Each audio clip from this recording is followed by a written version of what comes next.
All right, welcome back. This is Ruben. In today's podcast and blog, we're going to talk about the three deadly mistakes that you need to avoid when you are creating your signature online course. This is Ruben, and let's talk about that.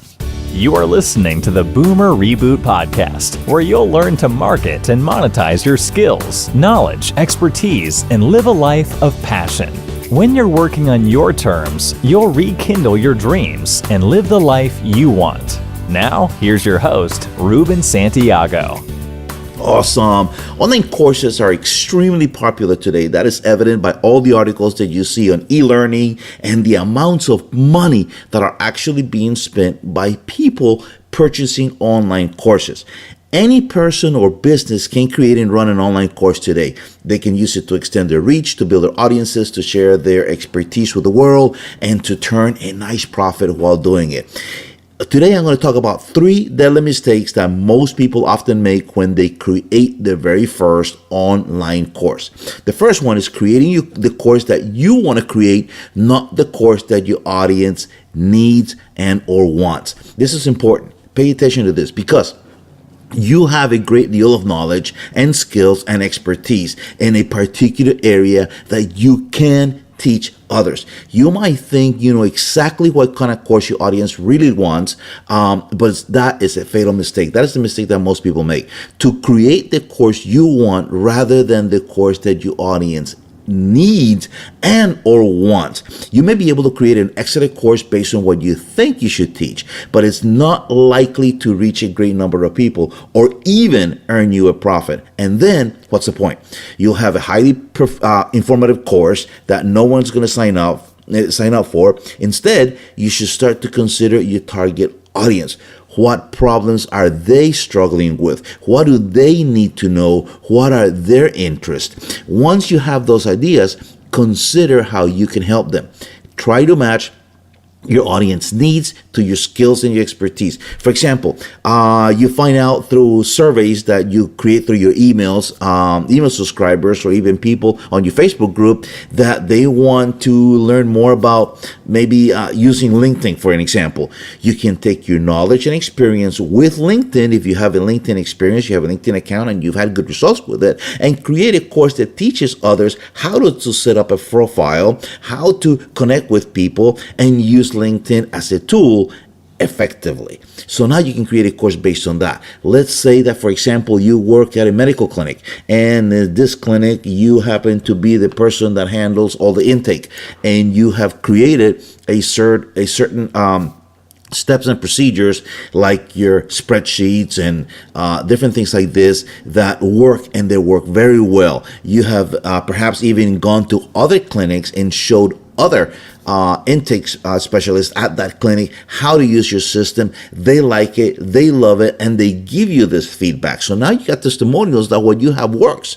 You can also now you can package this and think about how many other clinics exist throughout the world of other people that could use your system and your procedures to make their life a lot easier.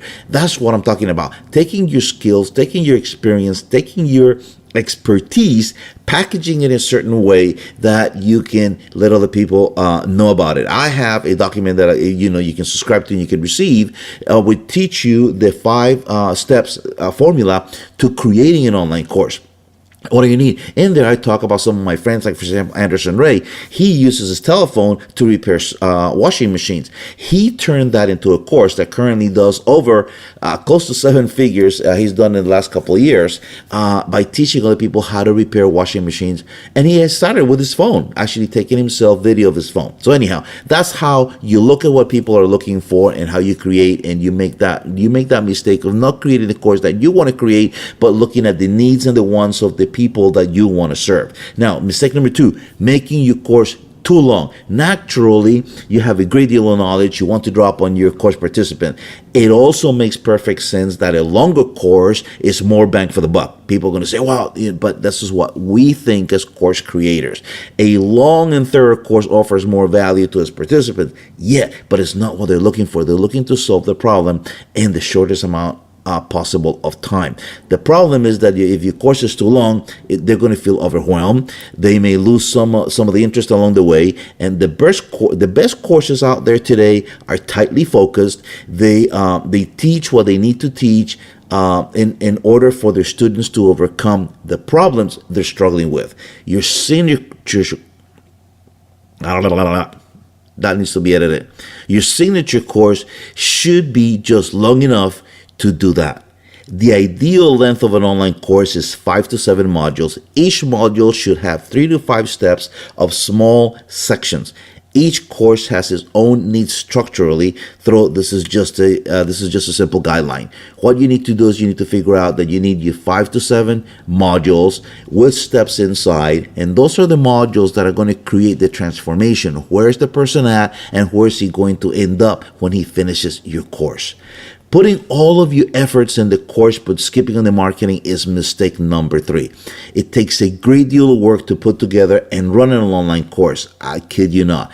But you cannot forget to market it. Before you even get started, make sure that you have a solid marketing plan. How are you going to get your course in front of your target audience? How will you advertise it and put the word out? Which marketing channels will you use, and how will you use them?